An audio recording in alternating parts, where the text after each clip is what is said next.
Herbert W. Armstrong presenta La Pura Verdad acerca de las noticias del mundo de hoy y las profecías del mundo de mañana.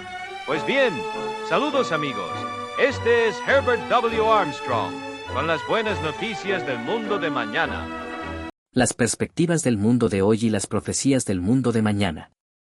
Y saludos, amigos, este es Herbert W. Armstrong con las buenas nuevas del mundo de mañana. Y así, una vez más, digo, tengamos la honestidad intelectual y la honestidad de corazón para estar dispuestos a hacer exactamente lo que la Biblia ordena, probar todas las cosas y comprobar si aquello que hemos supuesto y en lo que hemos sido educados desde la niñez, en un mundo que está sumido en supersticiones paganas y en un falso cristianismo religioso, es verdadero. Les digo, ya es hora de que abramos nuestras Biblias. Que miremos y veamos lo que realmente dicen, y que, si es necesario, vayamos a las bibliotecas públicas e investiguemos un poco la historia de algunas de estas cosas que les he estado mencionando. Verifíquenlo, pruébenlo para su propia satisfacción, no tomen mi palabra. Si ustedes lo comprueban, no tengamos miedo de ello, no huyamos de ello, sino que miremos estas cosas y las probemos. Pues les digo que no hay nada más interesante que recorrer la Biblia cuando uno se da cuenta de que va a encontrar allí cosas que son muy asombrosas. Lo exacto opuesto de lo que usted había supuesto que estaba en la Biblia. Realmente es fascinante, es emocionante, es estimulante.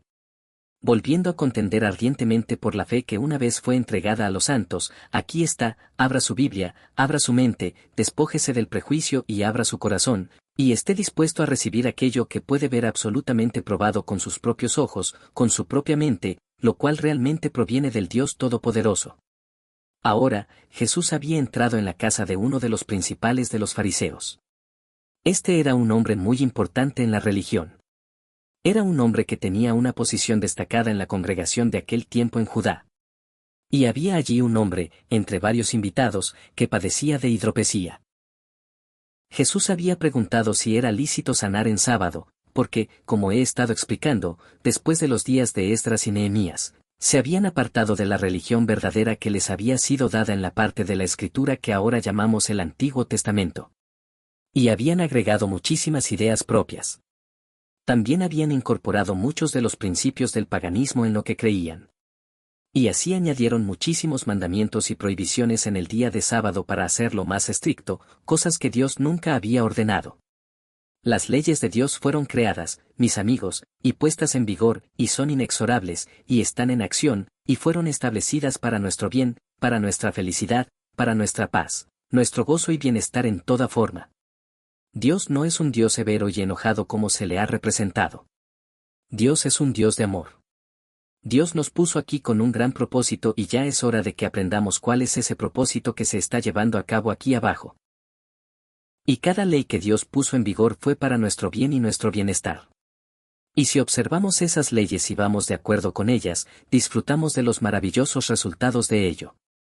Y, por supuesto, si las violamos, si las quebramos, si las transgredimos, ellas nos quebrantarán y vamos a sufrir, porque lo que sembremos, eso cosecharemos. Todo lo que está mal en este mundo hoy es que los hombres de algún modo han adquirido la idea de que Dios no es un Dios de amor, que Dios no es un Dios de sabiduría. Que no sabe lo que es correcto, que Dios no es un Dios de buena intención y de amor hacia nosotros, que desea nuestro bienestar y nuestro bien en toda forma. Sino más bien que Dios es un Dios airado que quiere vernos sufrir, y que las leyes de Dios no son buenas para nosotros. Ya sea que Dios no sepa lo suficiente para poner en vigor y en acción leyes que sean buenas, o que Dios esté equivocado en todas sus intenciones hacia nosotros y que haya puesto en acción leyes que sean malas y que no debemos obedecer. Porque la mente carnal, la mente natural del hombre, es enemistad contra Dios. Huye de todo lo que es de Dios. Se avergüenza de Dios, le teme a Dios y no está sujeta a la ley de Dios ni quiere obedecer a Dios. La mente natural del hombre quiere seguir el camino que parece derecho al hombre. Y eso es tan importante. Las escrituras inspiradas por Dios dicen, hay camino que al hombre le parece derecho, pero su fin es camino de muerte. Ese es el camino por el que el hombre ha estado yendo, los caminos de este mundo.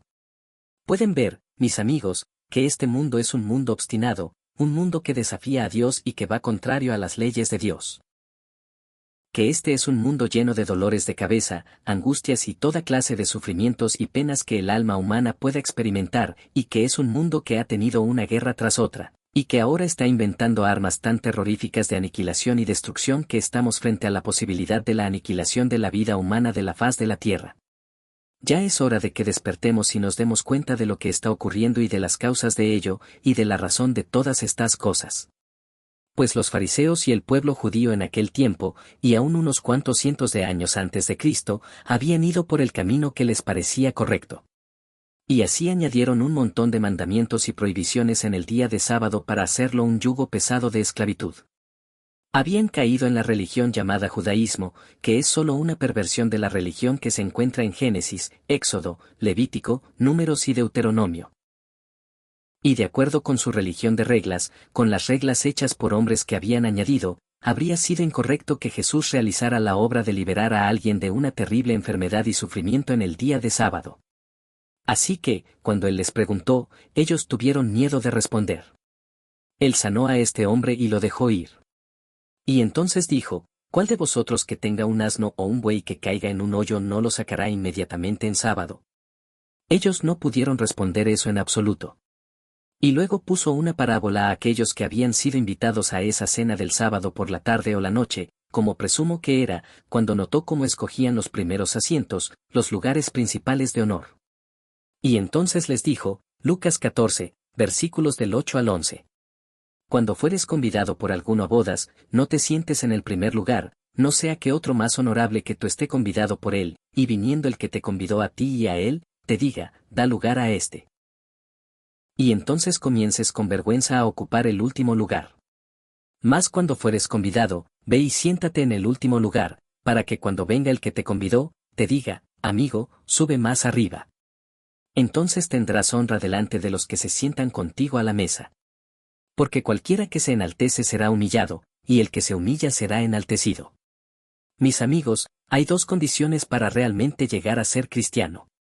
Están resumidas en dos palabras, si quieren resumirlas brevemente, arrepentimiento y fe. Pero muy pocas personas saben lo que es arrepentimiento. Y creo que todavía menos personas parecen saber lo que realmente es la fe.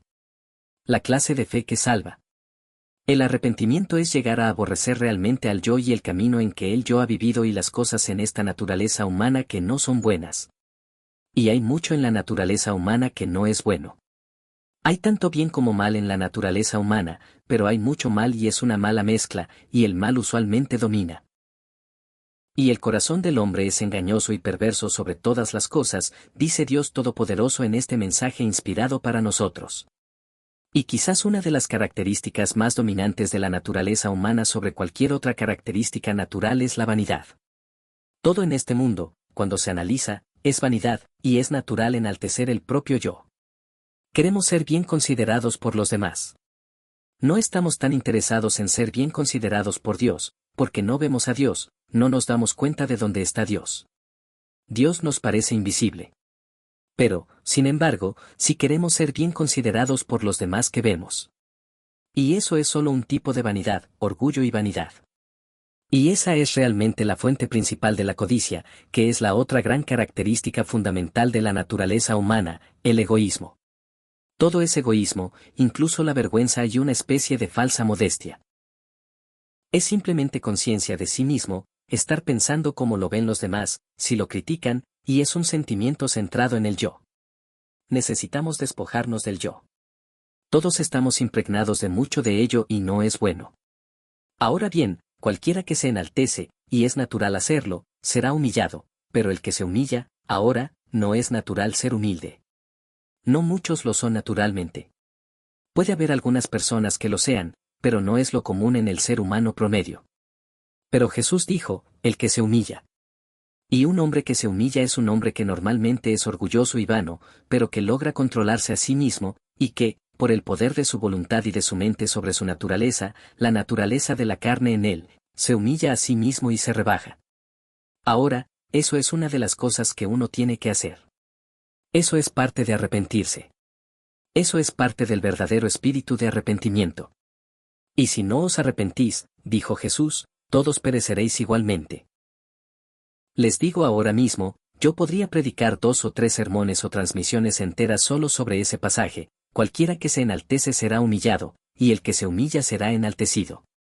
Oh, les digo, cuando era joven, puedo recordar que la gran ambición de mi vida, y yo era muy ambicioso, me impulsaba a estudiar noche tras noche.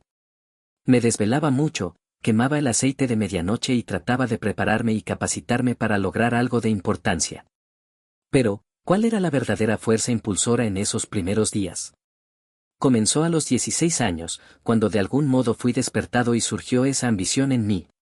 Y todo el asunto era una ambición de ser bien considerado por los hombres importantes del mundo, de poder sentir que yo era importante y exaltado entre los hombres, de haber tenido éxito y de haber hecho mucho dinero, y así poder tener todas las cosas buenas que el dinero puede comprar. Yo era muy ambicioso para eso y me daba cuenta de que tendría que trabajar y pagar el precio. Sabía que tendría que estudiar. Sabía que tendría que desarrollar talentos, personalidad, experiencia. Sabía que tendría que trabajar casi día y noche. Pero estaba dispuesto a pagar ese precio. Ahora, ¿cuál era el verdadero motivo en esos primeros años? Era un deseo de exaltarme a mí mismo. Lo veo ahora al mirar hacia atrás. Y sé que Dios me dio pruebas. He mencionado esto antes al aire y no voy a entrar en los detalles de la naturaleza de esas pruebas ahora. Muy poco tiempo después de casarme, a los 25 años, Dios me estaba llamando. De hecho, estaba llamando a mi esposa y a mí juntos a su servicio. Yo simplemente me sentía avergonzado. Traté de sacar eso de mi mente lo más rápido que pude, porque aunque había sido criado en una de las viejas, pequeñas pero muy respetadas denominaciones protestantes, me había apartado de eso alrededor de los 18 años. Y así, la ambición abrumadora de hacer dinero en este mundo materialista pronto me hizo perder todo interés en asistir a la iglesia. Y no había asistido a la iglesia desde los 18 años, excepto rara vez, de vez en cuando caía en visitar una iglesia. Pero era muy raro. Y así, a los 25 años, había estado fuera de la asistencia a la iglesia por mucho tiempo. Y esta experiencia vino de Dios. Yo no lo reconocí. No lo reconocí en absoluto. Simplemente, me sentí avergonzado por ello y traté de apartarlo de mi mente. Le dije a mi esposa que fuera a hablar con algún predicador al respecto, pero que no me molestara a mí, porque yo no sabía nada de esas cosas. Yo estaba demasiado ocupado tratando de ganar dinero. Bueno, a los 30 años Dios me quitó mi negocio, y para entonces ya estaba ganando bastante dinero, más que los gobernadores de la mayoría de los estados. Y Dios me quitó mi negocio. Dios me quitó todo, toda mi posición con los así llamados grandes hombres, o peces gordos como algunos los llaman, con quienes había estado en contacto. Y fui derribado en toda forma. No fue por falta de sentido común, sino por estar tan poseído y tan lleno de ambición materialista, que ni siquiera tenía la conciencia de que debía humillarme. Simplemente no me daba cuenta. Pero Dios me humilló. Me derribó. Y no creo poder decir que me humillé a mí mismo hasta que mi mente fue despertada y tuve que estar muy, muy bajo. Tuve que ser humillado. Ahora, si somos humillados, Dios nos exaltará a su debido tiempo, no necesariamente en este mundo ni en esta vida ni en este tiempo, pero en el mundo de mañana. Espero que Dios me dé alguna clase de exaltación en el mundo de mañana si le sirvo bien en el mundo de hoy. Y ahora estoy dispuesto a poner todo mi esfuerzo y actividad. Y he estado trabajando día y noche por más de medio siglo, entregándome a Dios, pero aún así tratando de hacer la obra que Él me guía a hacer, para que algún día pueda oír esas maravillosas palabras: bien hecho, siervo fiel. Les digo ahora mismo, eso vale más que todas las riquezas del mundo. Una vez estuve dispuesto a trabajar día y noche, a estudiar, a negarme a mí mismo, a esforzarme en todo para tener un gran éxito económico y financiero, material, para ser considerado por hombres importantes en este mundo, para sentirme importante y exaltarme a mí mismo. Gracias a Dios, Él me castigó. Me hizo sufrir. No disfruté del sufrimiento. Pero me alegro de que, si no tuve el sentido, si no supe aprender de otra manera, Dios me derribó tan ciertamente como derribó al apóstol Pablo, aunque de otra forma.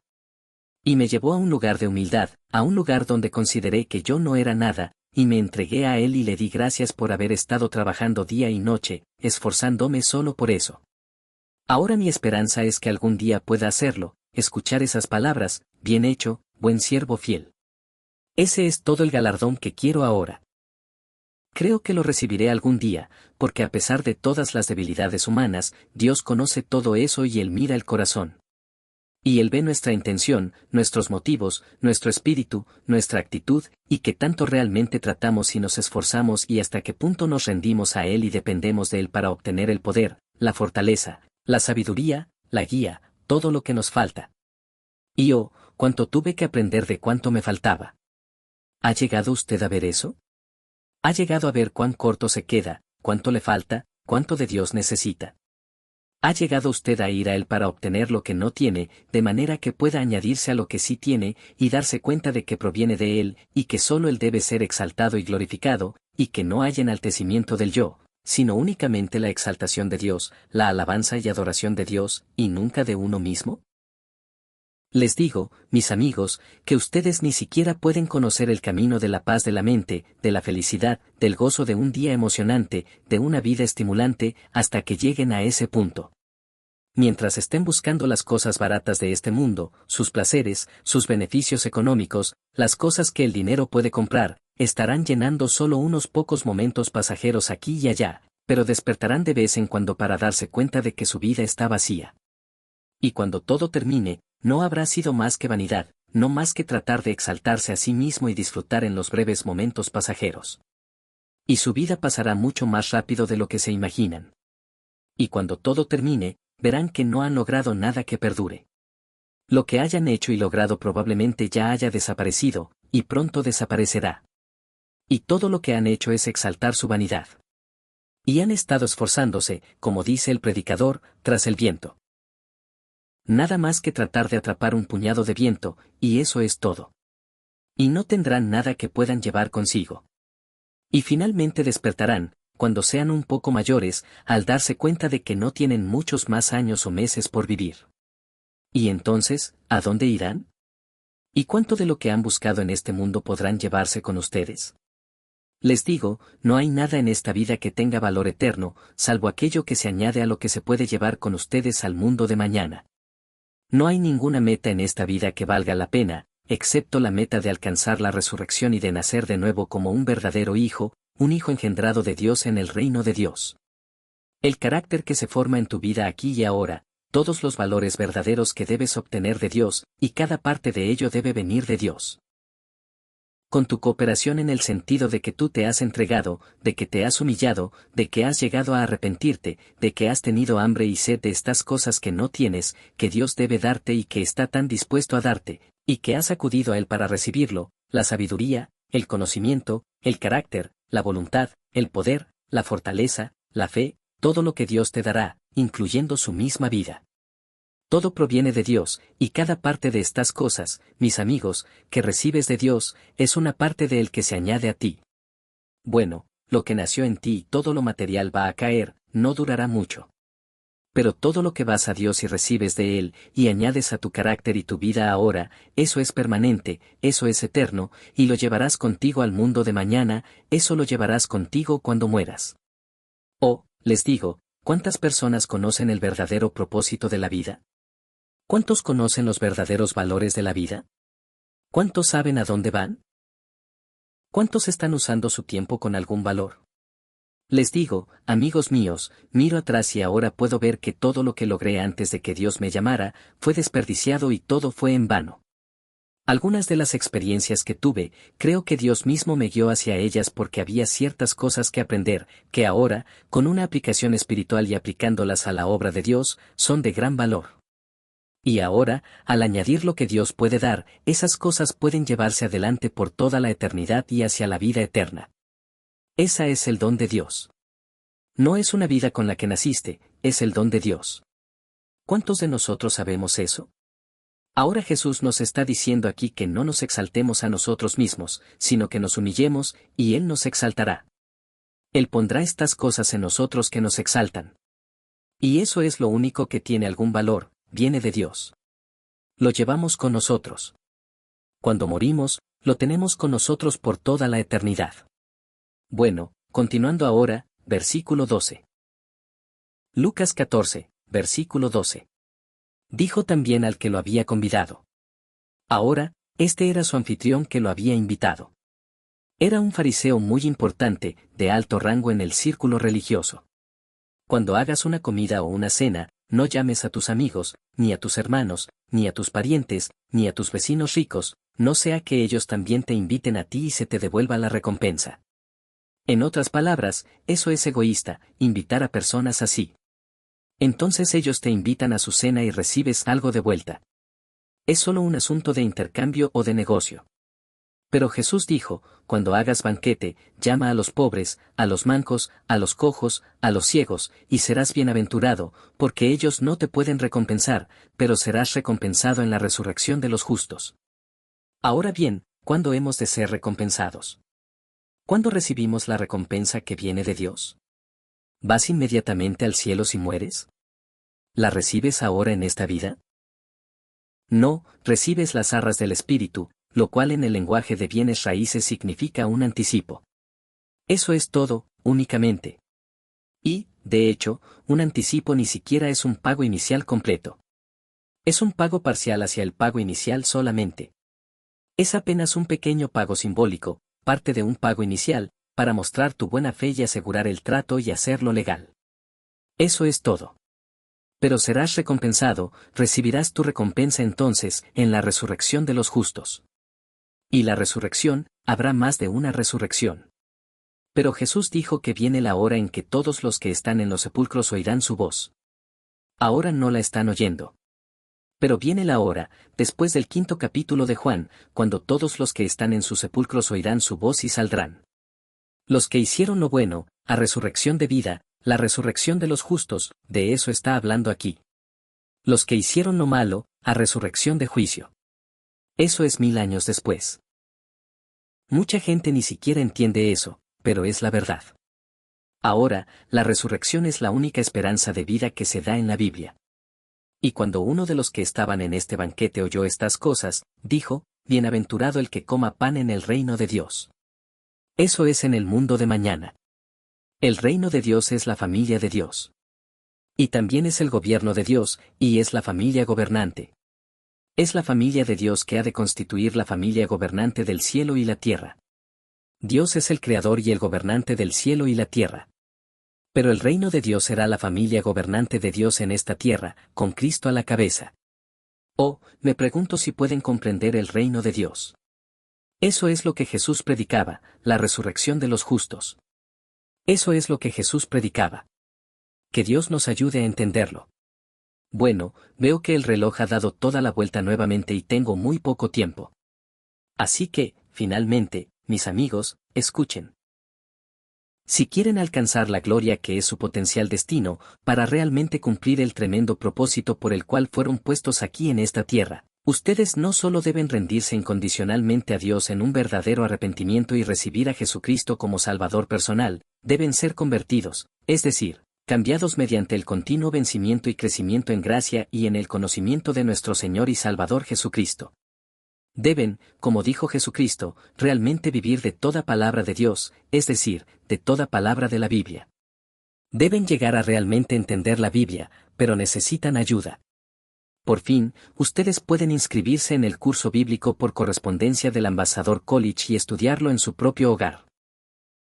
Si desean realmente comprender la Biblia, si están dispuestos a dedicarse a consagrar media hora o más cada día al estudio de su Biblia con este maravilloso curso de estudio bíblico, entonces comenzaremos a enviarles las lecciones por correo. No cobramos matrícula, se las enviamos gratuitamente, confiando en Dios por la fe para suplir la necesidad. Estoy bastante seguro de que ustedes nunca han visto un curso bíblico que siquiera se compare con el curso bíblico por correspondencia del Ambassador College. En primer lugar, los llevará a través de esas profecías bíblicas, revelando nuestro tremendo mundo de maldad presente y lo que está inmediatamente por venir. Les aclarará el propósito que Dios está llevando a cabo aquí abajo. Les aclarará temas como la salvación, la creación original, todas sus preguntas. Pero recuerden, el único libro de texto es su Biblia. Y ustedes deben estar dispuestos a dedicar tiempo suficiente para realmente estudiarla si esperan comprenderla claramente.